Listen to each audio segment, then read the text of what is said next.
High বন্ধুরা, এই গল্পে ডুব দেওয়ার আগেই বলে রাখি, লাইক শেয়ার করতে ভুলবেন না এবং আমাদের ইউটিউব চ্যানেলে প্রতিদিন 2টি করে ভিডিও দেখতে হলে চ্যানেলটি এখনই সাবস্ক্রাইব করে বন্ধু হয়ে পাশে থেকো।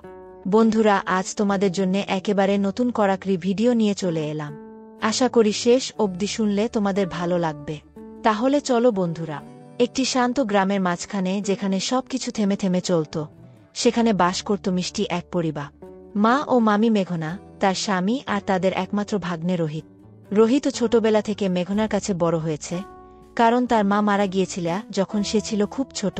মেঘনা সবসময় তাকে নিজের সন্তানের মতো ভালোবাসত, আর রোহিত মেঘনাকে নিজের মা হিসেবে মান্য করত। মাঝে মাঝে রোহিত মেঘনার কাছে কিছুটা অন্যরকম অনুভূতি অনুভব করত। তার মনে হতো মেঘনা শুধু তার মামি নয়, সে যেন তার জীবনের একটি বিশেষ অঙ্গ হয়ে উঠেছে। কিন্তু সে কখনো মেঘনাকে সে অনুভূতি প্রকাশ করতে পারেনি। একদিকে সে জানত এই অনুভূতি সমাজের চোখে অসম্মানজনক হতে পারে, অন্যদিকে মেঘনা যে তার কাছে ছিল সে রকম একটি নির্ভরযোগ্য বন্ধু, সে কখনো তা চিন্তা করতে চায়নি। তবে একদিন গরমের ছুটিতে রোহিত তার বন্ধুর সাথে বেড়াতে যাওয়ার পরিকল্পনা করেছে, কিন্তু মেঘনা তাকে নিজের কাছে থাকতে বলেছিল। রোহিত, তুমিই তো আমার একমাত্র সঙ্গী, কোথাও গেলে তোমাকে খুব মিস করব। মেঘনা তার একাকিত্বের কথা বলছে। এই কথাগুলি রোহিতের হৃদয়ে গভীর ছাপ ফেলেছিল। এক অদ্ভুত অনুভূতি তাকে ঘিরে ধরেছিল, যা সে আগে কখনো অনুভব করেনি। বিকেলের রোদ্দুরে মেঘনা আর রোহিত বসেছিল বাড়ির উঠোনে। হালকা বাতাসে তাদের মাথার উপর লতার ডালপালা দুলছিল। সেদিন রোহিতের চোখে মেঘনার প্রতি কিছু নতুন রকমের ভালোবাসা ধরা পড়েছিল। তার মনে হয়েছিল এই সম্পর্কটা কেবল মামি ভাগ্নে নয়, তার মধ্যে কিছু গভীর অদৃশ্য সংযোগও রয়েছে। কিন্তু সে জানত তার অনুভূতি অনেক জটিল এবং ভঙ্গুর। যে সম্পর্ক তাকে নিরাপত্তা দেয় তা কখনো ভেঙে যেতে পারে যদি সে একে অন্যভাবে ভাবতে শুরু করে। ছোট্ট একটি গ্রাম, চারপাশে ছড়িয়ে থাকা সবুজ মাঠ আর আকাশে সাদা মেঘের ভেলা। এই গ্রামের মধ্যে এক পরিবার বাস করত, যার মধ্যে ছিল মেঘনা, তার স্বামী অভিজিৎ এবং তাদের একমাত্র ভাগ্নে রোহিত। রোহিতের মা মারা যাওয়ার পর মেঘনা তাকে নিজের সন্তানের মতো আগলে রেখেছিল। তার যত্ন, ভালোবাসা সবকিছু ছিল মা মেয়ে সম্পর্কের মতো। রোহিতের বয়স যখন 20 বছর, তখন থেকেই সে কিছুটা আলাদা অনুভব করতে শুরু করেছিল। মেঘনার প্রতি তার ভালোবাসার অনুভূতি ক্রমশ বেড়ে চলেছিল। কিন্তু এই অনুভূতির এক অদ্ভুত দিক ছিল, এটি শুধুই একটি পরিবারের সদস্যের প্রতি শ্রদ্ধা ও ভালোবাসার বাইরেও কিছু। রোহিত বুঝতে পারছিল না তার মামি যে ভালোবাসা তাকে দেয় তা কি শুধুই একটি মমত্ববোধ, না অন্য কিছু। মেঘনা সযত্নে তার স্নেহে ডুবিয়ে রাখত রোহিতকে। কোনো দুঃখ বা কষ্টে সে যেন একমাত্র আশ্রয়স্থল হয়ে দাঁড়াত। সারাদিন রান্নাঘরের কাজ শেষ করে মেঘনা আঙিনায় বসে থাকত, আর রোহিত তার পাশে এসে বসত। তখন তাদের মধ্যে কথোপকথন হতো, হাসিঠাট্টা আর কখনো কখনো নীরবতা।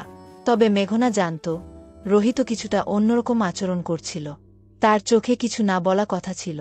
একদিন বিকেলে মেঘনা যখন গাছের নিচে বসে রোহিতকে বই পড়তে বলছিল, রোহিত হঠাৎ তার দিকে তাকিয়ে বলল, মামি, আপনি কি জানেন আপনার কাছে আমি সব কিছু হতে চাই। মেঘনা একটু অবাক হয়ে তার দিকে তাকালেন। কি বলছো রোহিত? আমি তোমার মামি, তোমার মা, তোমার বন্ধু। তুমি তো জানো আমি সব সময় তোমার পাশে আছি। রোহিত কিছুক্ষণ চুপ করে থাকল, তারপর বলল, তবে আমি কখনো বুঝতে পারি না মামি, তুমি আমার কাছে শুধু মামি নন, আপনি আমার কাছে কিছু বেশি। মেঘনা কিছু বুঝতে না পেরে তার দিকে তাকালেন। রোহিত, তুমি কি ঠিক আছো? রোহিত মাথা নিচু করে বলল, মামি, আমি জানি এটা ঠিক নয়, কিন্তু আমি বুঝতে পারি না কেন আমার হৃদয়ে এ ধরনের অনুভূতি আসে। মেঘনা থেমে গেলেন। তার মনে ঘুরপাক খেতে লাগল নানা ভাবনা। এই অনুভূতিটা কি তার জন্য নতুন ছিল, নাকি এটি কেবল একটি ভুল ভাবনা যা রোহিতের মনেও স্থান পেয়েছে? এতক্ষণে সন্ধ্যা নেমে এসেছে, আর মেঘনা অনুভব করছে রোহিতের সঙ্গে সম্পর্কের মধ্যে যেন কিছুটা অস্বস্তি এবং জটিলতা শুরু হয়ে গেছে। গ্রামের শান্ত পরিবেশে কিছু অস্থিরতা ছিল।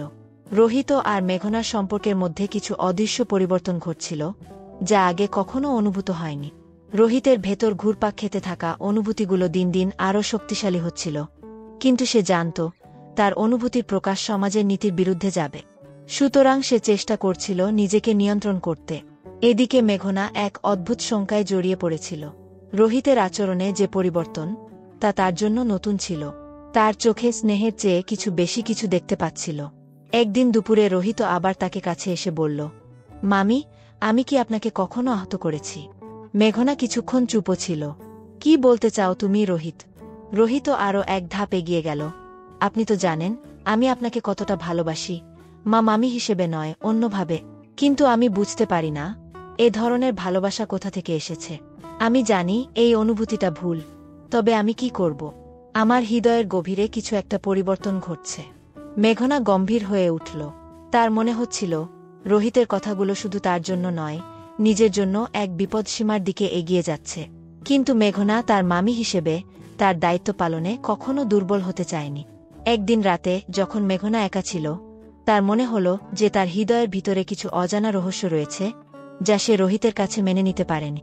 তিনি জানতেন রোহিতের অনুভূতিগুলো বাস্তব এবং অস্বীকার করার মতো নয়, কিন্তু সে কোনোভাবেই এই সম্পর্কটিকে অন্যদিকে নিতে চায়নি। এমন সময় অভিজিৎ, মেঘনার স্বামী, হঠাৎ বাড়ি ফিরলেন। অভিজিৎ মেঘনার দিকে তাকিয়ে বললেন, মেঘনা, তুমি কি কোনো সমস্যা অনুভব করছো? তোমার কিছু ভাবনার মধ্যে চাপ দেখছি। মেঘনা জানত অভিজিৎ তার জন্য এক অদৃশ্য আশ্রয়স্থল, কিন্তু তাকে এই সমস্যার কথা বলা অসম্ভব। মেঘনা বুঝতে পারছিল না রোহিতের প্রতি তার অনুভূতিগুলোর মধ্যে কোনো আদর্শ না থাকা কোথাও তাদের সম্পর্ককে জটিল করে তুলছে। একদিন মেঘনা রোহিতকে আবার একান্তে ডেকে বলল, রোহিত, আমি জানি তুমি অনেক কষ্ট পাচ্ছ, কিন্তু এই সম্পর্কের মাঝে কোনো ধরনের বিভ্রান্তি আনা আমাদের জন্যই ক্ষতিকর হবে। তুমি যে ভালোবাসা অনুভব করছো সেটা হতে পারে একটি অস্থায়ী মুহূর্ত, যা ভবিষ্যতে ভুল হতে পারে। রোহিত মাথা নিচু করে বলল, মামি, আমি জানি আমি ভুল করেছি, কিন্তু আমি আপনাকে মিস করি। আপনি ভালোবাসায় আমাকে ভাসিয়ে রাখুন। মেঘনা থেমে গিয়েছিলেন। তিনি জানতেন সারা জীবন একে অপরকে ভালোবাসার লিয়ন দিয়ে চলা সহজ ছিল না। তবে মেঘনা অনুভব করছিল যে রোহিত যদি এই অনুভূতি না সরাতে পারে তবে এই সম্পর্ক আরও বিপজ্জনক হতে পারে। মেঘনা একটি দীর্ঘ নিঃশ্বাস নিলেন। রোহিত, আমার সঙ্গে তোমার সম্পর্ক কখনো ভুল পথে চলতে দেব না। আমি তোমাকে তোমার পথ খুঁজে দিতে পারি, কিন্তু কখনো তোমার মনে অস্থিরতা আসতে দেব না। এভাবেই মেঘনা তার সীমা আঁকতে চাইছিল, যদিও রোহিতের মনোভাব ছিল এক ভিন্ন জায়গায়। বছর শেষ হতে চলেছে, আর সেই সঙ্গে গ্রামেও আসছে শীতের হাওয়া। তবে মেঘনা আর রোহিতের সম্পর্কের মধ্যে কোনো শান্তি আসেনি। সময়ের সঙ্গে তাদের মধ্যে একটি অদৃশ্য চাপ তৈরি হচ্ছিল, যা তাদের একে অপরের কাছ থেকে দূরে সরিয়ে নিয়ে যাচ্ছিল। রোহিতের অনুভূতিগুলি মেঘনার কাছে ছিল এক তীব্র বিভ্রান্তি।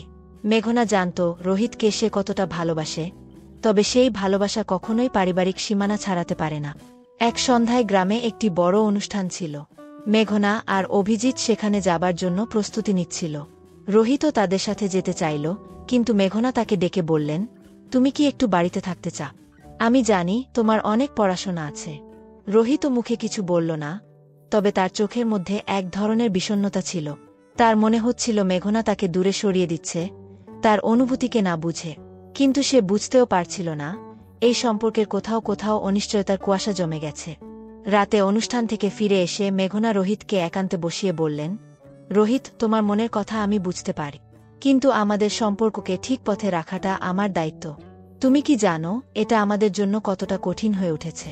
রোহিত চোখে জল ধরে রেখে বলল, মামি, আপনি আমার কথা এতদিন বুঝতে চেষ্টা করেছেন, কিন্তু আমি জানি না কিভাবে এই অনুভূতিগুলো নিজেকে সঠিক পথে নিয়ে আসবে। আমি চাই না আপনি কষ্ট পান, কিন্তু আমার হৃদয়কে কিভাবে থামাবে?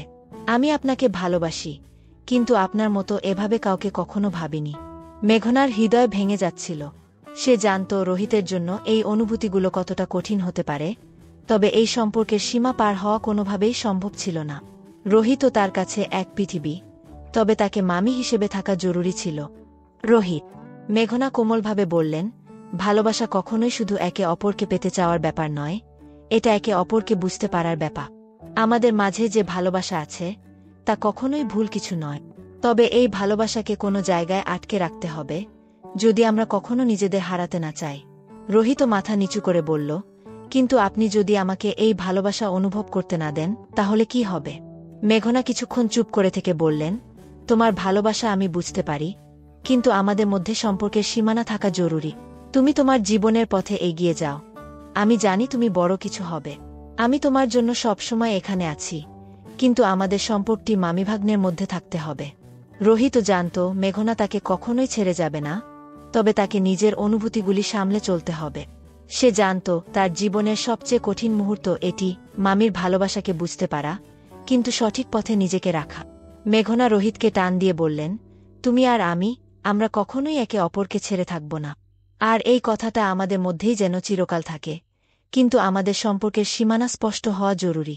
রোহিতও তার চোখ মুছল এবং সামনের দিকে এগিয়ে চলতে লাগল, যদিও তার মনে এক অদ্ভুত শূন্যতা ছিল। কিন্তু সে জানত যে অনুভূতি সে অনুভব করছিল তা কখনোই সঠিক পথের দিকে নিয়ে যাবে না। রোহিতও জানত মেঘনার কথা কখনো মিথ্যা ছিল না। তার মা বাবার পর যে ভালোবাসা সে পেয়েছিল তা ছিল পরিপূর্ণ, কিন্তু এই ভালোবাসা কখনোই তার জীবনকে বিপদে ফেলতে পারে না। মেঘনার কাছে যে অনুভূতিগুলি প্রকাশ করতে গিয়েছিল তারপর সে নিজেই উপলব্ধি করতে পারল এই পথটি ভুল ছিল এবং তাকে নিজেকে কন্ট্রোল করতে হবে। অতীতের ভালোবাসার স্মৃতি তাকে কখনো ছাড়ত না। রোহিতও একদিন সন্ধ্যাবেলা মেঘনার কাছে গিয়ে বলল, মামি, আমি জানি আপনি যা বলেছিলেন তা সঠিক ছিল। আমার ও আপনার কখনোই ভুলভাবে ভাবতে দেওয়া উচিত ছিল না। কিন্তু এখন আমি কি সঠিক পথেই আছি? মেঘনা কিছুক্ষণ চুপ থাকলেন, তার চোখে চিন্তা আর ভালোবাসার মিশ্রণ। রোহিত, তুমি একদম সঠিক পথেই আছো। মাঝে মাঝে আমাদের মনের অদৃশ্য অনুভূতিগুলি আমাদের বিভ্রান্ত করে, কিন্তু তোমাকে জানাতে চাই যে ভালোবাসা তুমি অনুভব করো তা কখনোই ভুল ছিল না। তবে আমরা এটাকে সঠিক দৃষ্টিকোণ থেকে দেখতে শিখতে হবে। রোহিতও সেদিন প্রথম অনুভব করল মেঘনা তার জন্য শুধুই মামি নয়, একজন জীবনদর্শী। তিনি জানতেন সম্পর্কের মধ্যে সীমাবদ্ধতা থাকা কতটা জরুরি। এই সীমাবদ্ধতা তাদের মনে শান্তি বজায় রাখতে সাহায্য করছিল। কিন্তু রোহিত এখনও তার মামিকে আরেক ধরনের ভালোবাসার দৃষ্টিতে দেখতে চাইছিল। কিন্তু তাকে বুঝতে হবে সে যেভাবে অনুভব করছিল তা তার জীবনের বাস্তবতা হতে পারে না। তবে মেঘনার হৃদয়ে এখনও একটি শূন্যতা ছিল। সে জানত রোহিতের কাছে এই সম্পর্কের গভীরতা আর ভালোবাসা কিছুটা অন্যরকম ছিল। সে চাইছিল রোহিতও তার জীবনে এগিয়ে যাক এবং সে তার ভালোবাসা এবং অনুভূতিগুলিকে নিয়ন্ত্রণে রাখুক। একদিন রোহিত বাড়ি থেকে চলে যাওয়ার আগে মেঘনা তাকে বললেন, রোহিত, তোমার জন্য সবচেয়ে বড় উপহার হলো তোমার নিজের জীবন। তুমি তোমার ভবিষ্যতের দিকে এগিয়ে যাও, নিজের স্বপ্নগুলো পূরণ করো। কিন্তু আমি জানি আমার প্রতি তোমার ভালোবাসা কখনোই কমবে না। আমি তোমার মামি, তোমার বন্ধু, আমার সব কিছুই তুমি পাবে। রোহিত মেঘনার কথা শুনে কিছুটা হতাশ থাকলেও সে বুঝেছিল যে তার মামি তার ভালোবাসার সীমানা কখনোই ছাড়তে পারবেন না। তবে সেই ভালোবাসা তাকে পথ দেখাবে, শান্তি দেবে এবং রোহিত সেই পথে চলতে থাকবে যেখানে মেঘনার মতো একজন হৃদয়বান মানুষ তাকে কখনোই একা ছেড়ে যাবে না। এদিন মেঘনা রোহিতকে বিদায় জানালেন। সে জানত রোহিত তার জীবনে ফিরে আসবে, কিন্তু তাদের সম্পর্কের মাঝে কোনো ধরনের অস্পষ্টতা বা ভুল বোঝাবুঝি আর থাকবে না। একে অপরকে ছাড়া তারা কিন্তু জীবন পার করতে পারবে না, তবে ভালোবাসা কোনোদিন মুছে যাবে না। মেঘনা জানতেন জীবনের এই দৃষ্টিকোণ থেকেই তাদের সম্পর্কটা সঠিক পথে এগোবে, যেখানে ভালোবাসার কোনো সীমা থাকবে না, তবে প্রতিটি সম্পর্কের জায়গা এবং সীমানা স্পষ্ট হবে। সময় চলে যায় আর রোহিত একদিন নিজের জীবনের পথে চলতে শুরু করল। মেঘনা জানত তার সিদ্ধান্তই সঠিক ছিল, রোহিতকে নিজের জীবনের পথে এগিয়ে যেতে হবে। যদিও তাদের মধ্যে এক ধরনের গভীর সংযোগ ছিল, তবে সেই সম্পর্কের গণ্ডি একে অপরের প্রতি মায়া ও দায়িত্বের মধ্যে সীমাবদ্ধ রাখতে হবে। রোহিতকে তার জীবনের লক্ষ্য পূরণের জন্য স্বতন্ত্রভাবে এগোতে হবে। রোহিত শহরে একটি নতুন কলেজে ভর্তি হয়েছিল এবং মেঘনা জানত এটাই তার জন্য সঠিক সময়। সে অনুভব করছিল তার মামি তার জন্য সর্বদা উপস্থিত থাকবে, তবে তাকে তার নিজস্ব জীবনের দায়িত্ব নিতে হবে। একদিন রোহিত মেঘনাকে ফোন করে বলল, মামি, আমি ঠিক করেছি, এবার আমি নিজের পথে চলব। আমি জানি এই সিদ্ধান্তটা সঠিক, কিন্তু কিছু কিছু সময় মনে হয় আমি আপনাকে ছাড়া থাকতে পারব না। মেঘনা হেসে বললেন, রোহিত, তুমি যা ঠিক মনে করো সেটাই করবে। আমার প্রতি তোমার ভালোবাসা কখনো কমবে না, তবে তোমাকে নিজের শক্তি দেখাতে হবে। তুমি অনেক কিছু করতে পারো, শুধু তোমার বিশ্বাস রাখতে হবে। মেঘনা জানত রোহিতকে তার স্বপ্ন পূরণের জন্য যে সাহস এবং স্বাধীনতা প্রয়োজন তা তাকে দিতে হবে। সে জানত এই সময়ে এসে রোহিত তার নিজস্ব পরিচয় গঠন করবে এবং তার জীবনের পথ ধরে এগিয়ে যাবে। এরপর রোহিত কিছুদিনের মধ্যে শহরে তার নতুন জীবনে বুঁদ হয়ে গেল। নতুন বন্ধু, নতুন পরিবেশ এবং নতুন চ্যালেঞ্জের সম্মুখীন হতে তাকে তার মামিকে প্রায় মিস করত। তবে মেঘনা তার সবসময় পাশে ছিল, তার ফোনে কিংবা মেসেজে। একদিন রোহিত মেঘনাকে কল করে বলল, মামি, আমি একটা নতুন জীবনের দিকে পা বাড়িয়েছি, কিন্তু কখনো কখনো মনে হয় আপনার মতো কেউ যদি পাশে থাকত তাহলে সহজ হতো। মেঘনা সেদিন তার মিষ্টি হাসি দিয়ে বললেন, তোমার নতুন জীবন তোমার রোহিত, তবে মনে রেখো আমি সবসময় তোমার জন্য আছি। তুমি যখন চাইবে আমি তোমার পাশে থাকব। মেঘনা জানত এই সময়টা ঠিকই ছিল, রোহিত তার নিজের পথে চলতে চলতে শিখবে নিজের উপায়ে কিছু করবে। মেঘনা শুধু চাইছিল যে সে যেন কখনোই ভুলে না যায় যে ভালোবাসা তার জন্য ছিল, তা কখনোই অন্য কোনো সম্পর্কের মাঝে এসে আটকে থাকবে না। এটি ছিল তাদের সম্পর্কের সীমানা, এক ধরনের অদৃশ্য ভালোবাসা যা তাদের একে অপরকে জীবনের সঠিক পথে নিয়ে যাবে। দিন যেতে থাকল এবং একদিন রোহিত মেঘনাকে কল করে বলল, মামি, আমি একটা নতুন মেয়ে বন্ধু পেয়েছি। সে আমার জীবনটাকে বদলে দিয়েছে। আমি মনে করি তাকে আমার জীবনে চাই। মেঘনা আনন্দিত হয়ে বললেন, তুমি যে মেয়েটিকে তোমার জীবনে চাও সে তোমার সঙ্গী হতে পারে, তবে তুমি জানো তোমার জীবনের সবচেয়ে বড় সঙ্গী আমি হব। তোমার সিদ্ধান্তে আমি সবসময় পাশে আছি, কিন্তু মনে রেখো যে ভালোবাসা তুমি এতদিন অনুভব করেছ সেটা কখনোই ভুল পথে নিয়ে যাবে না। রোহিত বুঝতে পারল মেঘনা তার জীবনের পথ দেখানোর পরও সেই ভালোবাসা কখনোই নির্দিষ্ট সীমা ছাড়াতে পারবে না। তাকে বুঝতে হবে জীবনের প্রেম এবং সম্পর্ক দুটি আলাদা বিষয়। মেঘনার ভালোবাসা ছিল অমূল্য, তবে তার সম্পর্কের সীমানার মধ্যে ছিল। সময়ের সঙ্গে সঙ্গে রোহিত জীবনে এগিয়ে যাচ্ছিল। শহরে তার নতুন জীবনের স্বপ্ন বাস্তব হতে শুরু করেছিল। কলেজের পড়াশোনায় নিজেকে ব্যস্ত রেখেছিল, পাশাপাশি নতুন বন্ধুদের সাথে মেলামেশাও করছিল। কিন্তু তার মনের ভেতর মেঘনার প্রতি ভালোবাসার অনুভূতিগুলো কখনো মুছে যায়নি। মেঘনার স্নেহ, যত্ন আর ভালোবাসা সে সবসময় মনে রেখেছিল, এবং মাঝে মাঝে তার মামিকে মনে পড়ে যেত, যেন সে তার জীবনের সব অন্ধকার মুহূর্তে সেখানেই ফিরে যেতে চা। একদিন রোহিত মেঘনাকে ফোন করল, মামি, আমি জানি আপনি অনেক সময় পরেও আমাকে মনে রাখেন, কিন্তু এই সময়ে আমি কিছু নতুন অনুভূতি অনুভব করছি। নতুন জীবন, নতুন মানুষ, নতুন সুযোগ। তবে আমার মনে হয় আপনি ছাড়া এসব কিছুই আমার জীবনকে পূর্ণ করে না। মেঘনা ফোনের ওপাশে চুপ থেকে শুনছিলেন। তিনি জানতেন রোহিত তার জীবনের এক নতুন দিক খুঁজে পেয়েছে, তবে তার কাছে রোহিত এক বিশেষ স্থানে ছিল, এক অনবদ্য সম্পর্কের মধ্যে। মেঘনা বুঝতে পারলেন তাদের সম্পর্কের সীমানা ঠিকই ছিল, কিন্তু তার মনের গভীরে এক অদৃশ্য শক্তি কাজ করছিল। এটি তাদের মধ্যে একটি গভীর ভালোবাসার বাঁধনে রূপান্তরিত হয়ে গিয়েছিল। রোহিত, মেঘনা তার শান্ত সুরে বললেন, তুমি যে অনুভূতিগুলো অনুভব করছো তা আমি জানি। আমি তোমার পাশে আছি এবং সবসময় থাকতে চাই। তবে আমরা দুজনের সম্পর্কের জায়গাটা একটু অন্যরকম। তুমি যা বলছো তা কখনোই ভুল নয়, কিন্তু আমাদের জীবনের গল্পের বাঁধনটা আলাদা। তুমি তোমার জীবনকে নিজের মতো সাজাও, এবং আমি নিশ্চিত যে তুমি একদিন সঠিক পথেই পৌঁছাবে। রোহিত কিছুক্ষণ চুপ থেকে বলল, আমি জানি আপনি সঠিক, কিন্তু আপনি ছাড়া আমি কিছুই না মামি। মেঘনা একটু হাসলেন, তোমার জীবনের সবচেয়ে গুরুত্বপূর্ণ মানুষ তুমি নিজে। তোমার মধ্যে যে শক্তি আছে তা শুধু তুমি দেখতে পারো। তুমি জানো আমি তোমার জীবনে কখনোই অদৃশ্য হয়ে যাব না। রোহিত সেদিন উপলব্ধি করল মেঘনা তার জীবনের সবচেয়ে বড় প্রেরণা। তার মামি ছিল সে জীবনের প্রথম শিক্ষক, সে ছিল তার সঠিক পথের দিশারি, কিন্তু এখন তার সময় এসেছে নিজে দাঁড়িয়ে জীবনের পথে চলতে। আরও কিছুদিন পর রোহিত মেঘনাকে জানালো যে সে একজন ভালো মেয়ের সঙ্গে সম্পর্ক স্থাপন করেছে এবং তারা একসাথে ভবিষ্যৎ পরিকল্পনা করছে। মেঘনা তখন হাসি দিয়ে বললেন, আমি জানি তুমি নিজের পথ খুঁজে পাবে। এই সম্পর্কের সীমানা যা একসময় অস্বস্তি তৈরি করেছিল আজ সার্থকতার দিকে এগিয়ে যাচ্ছে। রোহিত ও মেঘনা একে অপরকে বুঝতে শিখেছে, একে অপরকে অনুভব করতে শিখেছে, কিন্তু সম্পর্কের এই সীমানা তাদের জীবনকে শুদ্ধ ও নির্ভুল রেখেছে। তাদের ভালোবাসা ছিল অদৃশ্য তবে সীমানাহীন, এবং তাই এটি কখনোই ভুল পথে পরিচালিত হয়নি। পরিশেষে রোহিত তার জীবনকে নতুনভাবে সাজাতে পেরেছে এবং মেঘনা তাকে তার মুক্তির জায়গা দিতে পেরেছে। এই ভালোবাসার অদৃশ্য বাঁধন যা তাদের সম্পর্ককে সূক্ষ্ম ও স্থায়ী করে তুলেছিল তা চিরকাল অক্ষয় থাকবে। এখানে শেষ করলাম মামি ও ভাগ্নের ভালোবাসার অদৃশ্য প্রেম। এই ঘটনার মাধ্যমে সম্পর্ক, ভালোবাসা, সীমাবদ্ধতা এবং জীবনের পথে চলার একটি শুদ্ধতর দিক প্রতিফলিত হয়েছে। বন্ধুরা, ভিডিওটি ভালো লাগলে লাইক, কমেন্ট, শেয়ার করে চ্যানেলটি সাবস্ক্রাইব করে পাশে থেকো।